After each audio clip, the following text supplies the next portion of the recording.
you. What Speaking Freedom does online is provide general information for the culture to use to advance and improve. What we do privately is help individualize it for your needs and benefits. Grow with us. We are kings, we are gods, but how you get them to believe it when they don't believe in anything?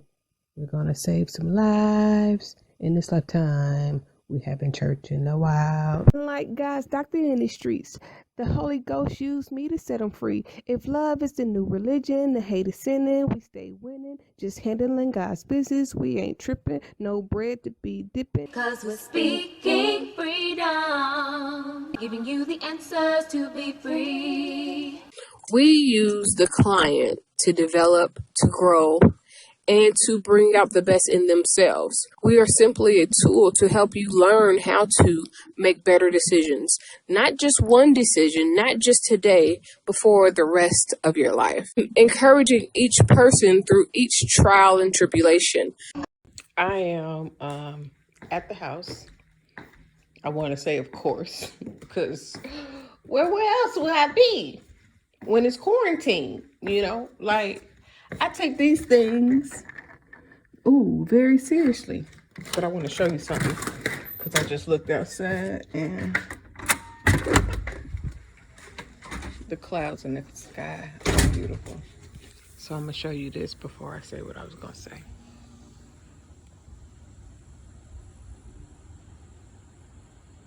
It's so calm and peaceful out here. I have a thing for clouds. The sky is so blue. Wow. Okay. So I'm going back inside to catch this vibe and do this shit real live. Only the strong survive.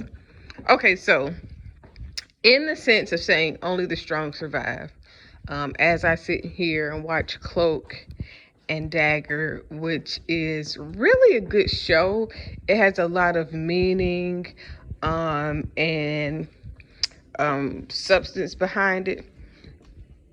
It is the way the show goes, especially in the beginning, is everything, because I like that concept of storytelling, where two people, totally different lifestyles, totally different circumstances, meet each other and realize that totally in two different worlds, their lives has symmetry and has serendipity and kind of has an alignment that will connect them spiritually down the line once God said it was time. So yeah, that's a vibe. That's one of my favorite ways to hear a story being told, or my favorite narratives of connecting and joining souls. But I wanted to talk about, I was just thinking out loud, and I was like, well, if I'm going to say it to myself out loud, I might as well pick up this video and be useful, so that I could try to talk about a couple different things, because there were some other things that I wanted to talk about that I said on a post that I would talk about. So here we are. So the very first thing that I was thinking is, sometimes you can help people, you can tell them, you can show them, you can express to them, you can point out all of, I want to say, the triggers or the things that you see, but you can't always make people see what you see. Some people have to learn, I don't want to say the hard way, but some people have to experience things in order to really understand what I'm saying when I tell people that I move a certain way, whether I'm moving with caution, or whether I'm examining something as I go along, and knowing how to interpret accepting God's throne. And that's the best way that I can say it, because for whatever reason, I feel things, people, and a lot of other shit deeply. And so sometimes I might feel something that has yet to be identified by anybody else, period. And people will look at me crazy because I'm like, no, it's something that I feel that's telling me something strong is going on.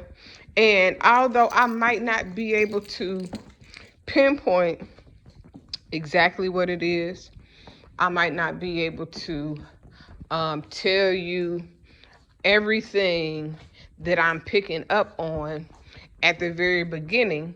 But as time goes along and things begin to play out, what I felt will be placed like on a platter in front of you. So sometimes what I've learned is, when I say sometimes you gotta let people learn the hard way, like if I talk to you something, like I had talked to my nephew about something, and then he heard me, but he didn't listen. And hearing is saying, I hear you talking. Listening is saying, I am going to receive it and learn how to use the information and take it as wisdom. So, and this is important because, especially for people connected to me or surrounded by me, because it is my way of protecting the things that God left for me to protect. So, in one instance where I have this just notion that everybody can feel people's energy. Everybody can dream dreams and they become real. Everybody can see things. Everybody interprets things. Everybody can read just energy, auras, and their surroundings. And I have to stop thinking that everybody is gifted, because each one of those things is a gifting. And everybody want to act like they're an empath. Everybody say they're an empath, and everybody want to do spiritual things because it's the end thing. So if I tell you that I'm an empath and you want to connect with me and you say, oh, I'm an empath too. Now you could or couldn't be. But what I will say is that who you are begins to show in ways that you can't help but to expose. So an empath is not somebody that is anybody can say that they're spiritual. Anybody can say that they're an empath. Anybody can say, just like anybody can say that they're religious, anybody can go to school and be a doctor. That doesn't make them a healer. You can go to school, let me say that again, because that was good. You can go to school to be a doctor. That does not mean that you are a healer. Those are two totally different things. One is a formal education of something that really, I want to say, is like stolen information, because what we see in modern medicine is a knockoff version of what healing is supposed to be. And then to top it off, aside from the schematics of being a healer, you had those that did witchcraft, and I'm not saying it like it's a bad thing. Those that casted spells and made potions and things like that. And what happened was that the natural abilities were stifled, shunned, ridiculed, made to feel like they were evil.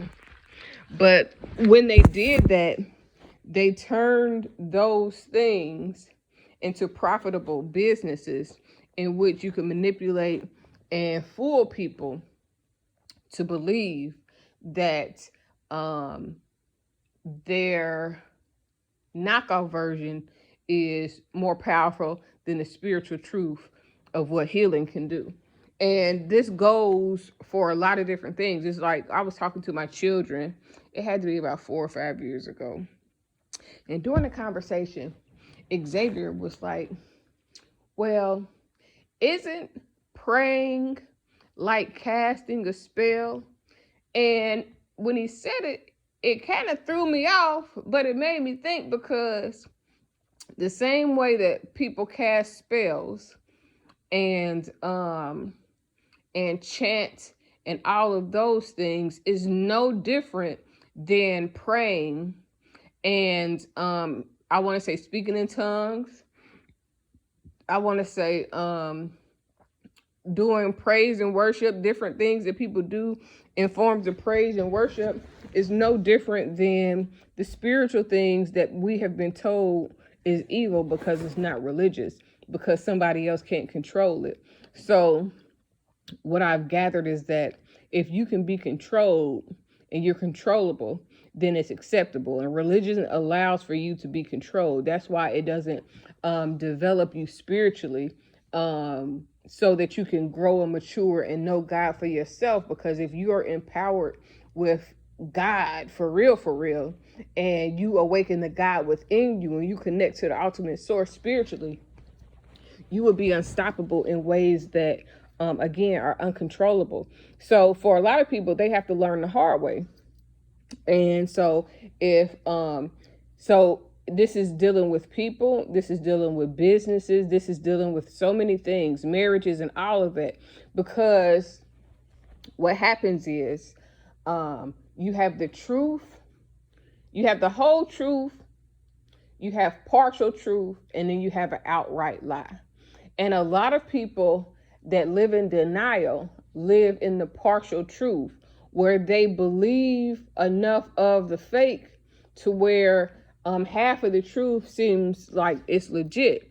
It's like you know, when people be like, if your mama say that ain't your friend, then nigga, that ain't your friend, or bitch, that's not your friend. You need to look at things a little bit differently, monitor closely, see and ask what it is that your mother sees, so that you can know, because there's a lot of people that will play off of your emotions. They will feed off of your insecurities. They will look and glean to you because you are a target to them. They see your potential. They see what you're connected to, and it's easy to get to you, pull you in. It's like a con man almost. Well, they will tell you everything that you want to hear to get whatever it is that they want to get, so that they could obtain whatever it is that they see as a benefit of being connected to you. And sometimes as parents, as leaders, as spiritualists, we have to allow people to bump their head to a certain extent. Like, I can warn you all day, but if you don't listen to the warning that I'm telling you, then you're going to not only bump your head, you're going to hurt yourself, and you may be stuck in a certain situation because you wouldn't listen. Now, I'm not saying this because I want to rule or lord over anyone. Sometimes God gives you people that can help you to navigate through life. It's like a guardian angel of sorts. And that person will pick up on things that you're not able to pick up on. It's like when people say that your wife is the wife of the husband, is like the Holy Spirit, because God will use your wife to speak to you. But your wife has to be open to God. Let me tell you something. There are a lot of people in marriages and relationships, just in all type of things, because religion tells them that they should be in it, even if it's unhealthy for them. And I say this because I know that a lot of people learn the hard way with religion, with marriage, with family, because like, I want you to know, 95% of people that grew up in domestic violent type of homes and went to church, they stayed because the Bible said that you can't get a divorce or it's bad to leave. And then some people stay because of their children. But I think I know I've said this before. I always say this. It's more important for your children to really see you flourishing happy than for you to stay in a relationship that is detrimental to your soul, that is good enough to be enough because you're settling for just enough. And again, I don't try to attack anyone's marriages or anything like that, but for me, there is certain things that has to be a certain way in order for me to commit to a man like that. I always talk about what it would take, and some of the things that I want to say have to do with priorities. Like for me, I have to have a man moving forward that has children. This is important to me because I have children.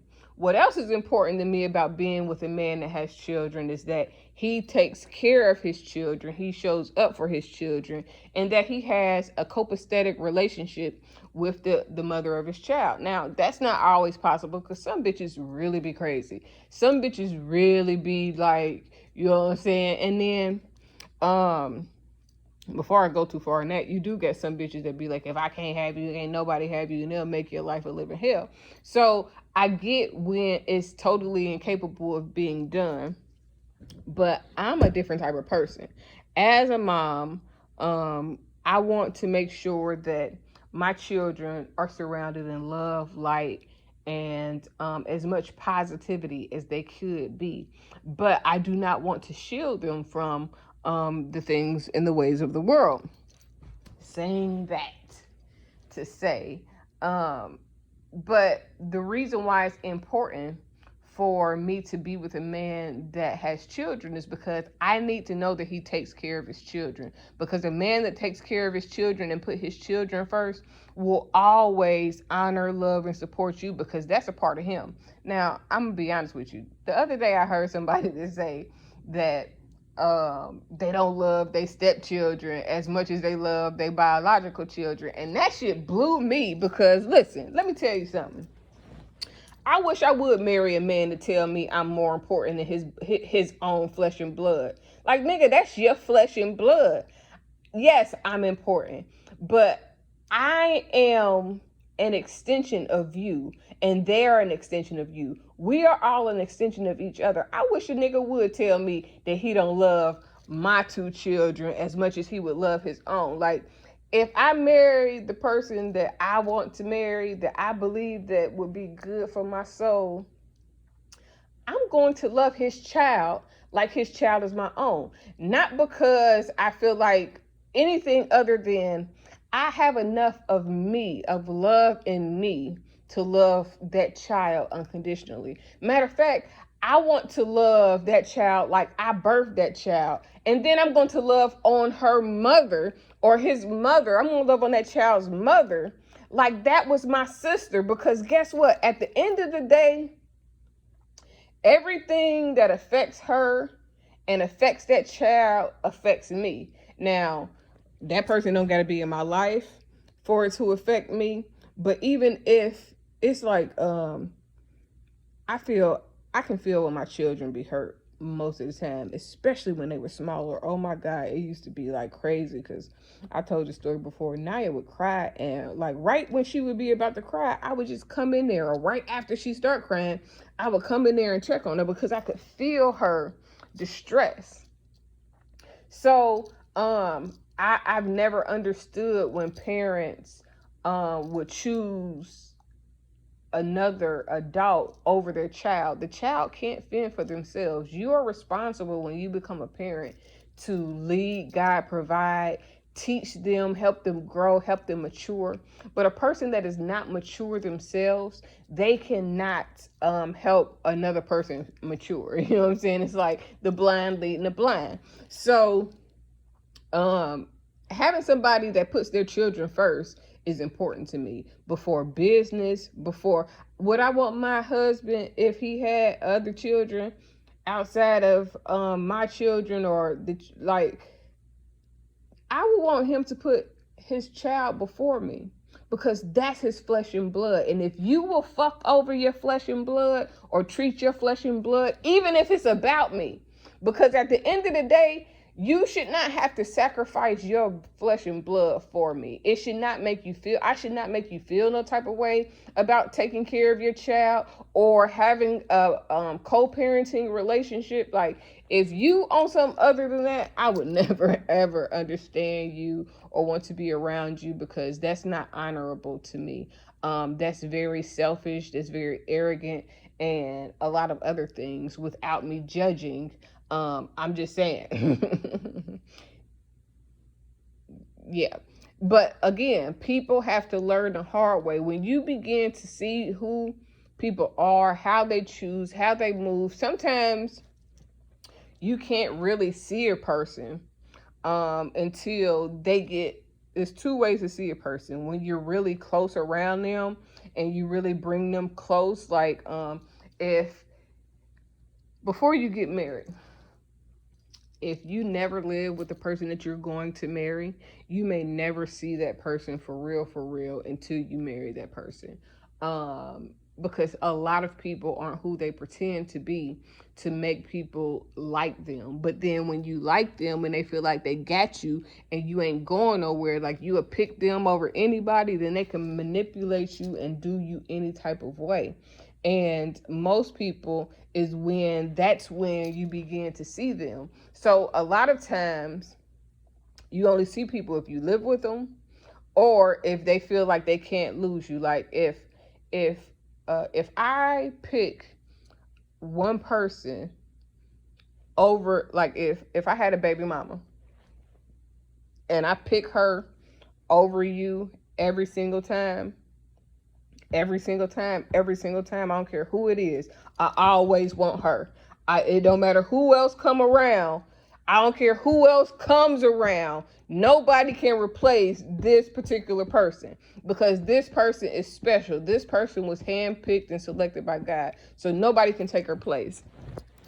But if she gets to that position and she's not mature in her mental capacity, her spiritual capacity, her emotional capacity, and if she got put in that position by being someone other than who she really is, then the minute she gets in that position and she realizes I'm going to always choose her, then you'll be able to see the real her if she was somebody else. And that would tell you what you're really dealing with. The person that you meet, that you get connected with is, and this can last, let me tell you something, that can last for 2-3 years. A person can put on a show and make you believe there's something that they're someone that they're not. And for real, you know what I'm saying? So, and what does this have to do with? Because sometimes I cannot point out, like, if my baby mama don't realize that bitches that she got around her ain't solid, I can tell her, you know what I'm saying, it's something about that bitch, or it's something about that bitch. And this is why it's important for me in the way I'm building things for whoever is with me to trust me. Because if I tell you something is off, 9 times out of 10, something is off, and you may not see it at first, and I may not really see it, I just feel it. And you may not see it, we may not see it at first, because everything, but if the feeling keep coming back that something is off, give it time, because eventually you're going to see what was off. And then maybe sometimes when you learn the hard way, that's how you learn who to trust, when to trust, and how to trust. Because there are people that is going to sugarcoat shit for you, pat you on the back when you do bad, malicious shit, or that get you to think how they think, and they're thinking it's all fucked up. And they're going to coax you into what they want you to be. And then there are people that want you to be who you are sincerely, that knows that if you become the best version of yourself, then you will be able to see people for who they really are, despite what they show you. It's about watching for for certain cues and signs and things that people do to make you realize what's really on their mind. And you have to be able to know who you are without no compromise, because again, I can't make you see what I feel. And I don't know if you feel what I feel when the way I feel it, because I don't believe that everybody is gifted in the same way. So it may be other people in the world that feel like I feel, that do, you know what I'm saying, that feels energy. But I can't say if you're one of those people, and God may not need you to be that person. God may have a different gift within you that you need to open up to, because it'll be good for me and you. And then when you get my intuition on top of whatever your gift is, on top of whatever, you know what I'm saying, my husband's gift is, on top of the crew that God places around you, the one that doesn't come with any bickering, the one that doesn't come with any drama, the one that doesn't come with any jealousy, the one that doesn't come with any ill feelings.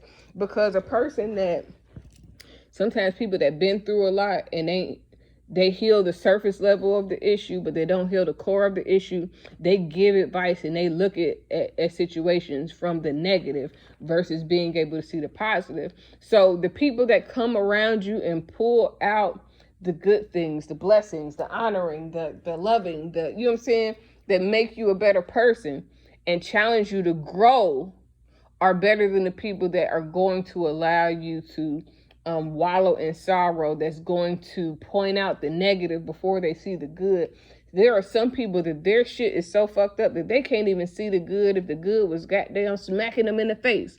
And then there are also those that only want to use you to get in position. So if I had a baby mama, and me being who I am, that person will have to learn that there are people that are going to try to get close to you, that are going to try to befriend you, that will do everything possible, because for real, they really want to be in the position that God placed you in. So they're going to use you to get close, to try to take your position. Let me tell you something. I think I told one of my homegirls this not long ago. That type of person that I've been describing, that, you know what I'm saying, if I had a baby mama, they probably wouldn't recognize.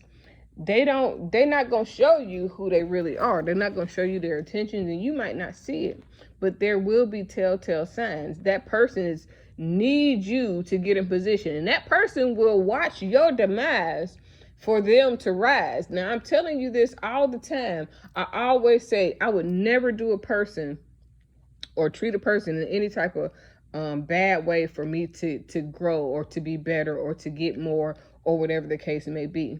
But there are people, like if I feel like I'm threatening your marriage, your life, your business, I will step back and remove myself. So one, you can see if things flourish more with you, for you, with me in your life or with me away from your life. Because if things start going bad in your life because I came around, then there is something that I am not supposed to be a part of, that you are trying to make me a part of or let me be a part of, that you need to exit stage left or have me exit. Or maybe those things just aren't. Look, it's a very real reason why I'm saying this, all of this. But I've just realized and learned that I can't make anyone see the things that I feel. But I can support you while you're going through whatever it is that you're going through. And then when God shows you, I can still be around. Because I feel like, it's just like I was telling somebody, I was saying the other day, like if I have a friend that mess with somebody that I don't think they supposed to mess with, I'm not going to leave my friend out in the cold and, you know what I'm saying, disown her, because whenever she wakes up, she's going to need a friend that really loves her, supports her, cares for her, trusts her, and is really there for her. Because a lot of people are only your friend when it's because it's beneficial or when it's beneficial to them. But let one thing happen and it will expose the truth of who they really are. And once you see the truth of a person, you can't turn back. I mean, you can, but it's not healthy for you. But this is the reason why sometimes I try not to get close to people, because there are people that once I see who they really are, once God shows me their soul, I will never respect them again. And even if they grow, like there are some people, they cool, they got business sense and all of that, but they soul, you know what I'm saying, is just stagnant. And I can go out and party and all of that, but at the end of the day, there are some people, once God showed me you for real, if it's not something that I can support via principles and principalities, then I don't even want to be bothered. Like, yeah, you cool, I support you from a distance, but everybody that you support, everybody that seems cool ain't cool. Sometimes you gotta learn the hard way. And when you decide that you can accept what God is showing you, then God can show you more. But if you deny it, God is going to have you stuck wherever it is that he told you to see it until you try it. Now, once you try to see what God is showing you, then eventually you will be able to open your eyes to all the things that you have been in denial about. And normally when this happens, it's not like one thing, like God shows you one thing and then that's it. No, when your eyes begin to open and the veils begin to be removed, you begin to see clearly of all things. And that's why it's important for you to ask for clarity more than you ask for anything else, because when you can see better, you can do better, you can make better decisions. When you can ask for God's insight and have God's insight, then you can begin to navigate better. You begin to God will begin to expose the truth of the things that you may not want to see or couldn't see before you asked for clarity. And now you're able to see through the smoke and mirrors that a lot of people will feed you. And so basically, and yeah, I did mention that thing because I just feel like people be so fucking lost. And I be trying to feel bad for them, but when people are manipulative and they're users and they try to get over where they can, you just cannot allow those type of people to get within your circle, because they won't do as much good as you would hope for them to do. They'll end up making everything that you get going good bad. And again, don't never sacrifice your happiness for anybody. Somebody can meet you where your happiness leads you, and then y'all can grow and be better people. I decided long ago never to walk in anyone's shadow. If I succeed, at least I live what I believe. No matter what they take from me, they can't take away my dignity. Because the greatest love of all inside of me is sexuality. Thank you for joining Speaking Freedom as we continue to assist you with your daily growth and intuitive wisdom. Loving is a lifestyle and we love to love. Inspiration is how we fuel faith. Please join us daily for your inspiration and motivation. We have the entire world to offer you at your fingertips. Your life enhancement coaching specialist. Thank you for choosing us to assist you in accomplishing your personal and professional goals. And have a beautiful day. In love, we trust. This is brought to you by Good Head Group, Love Gang and Speaking Freedom. We thank God for you, and we love you.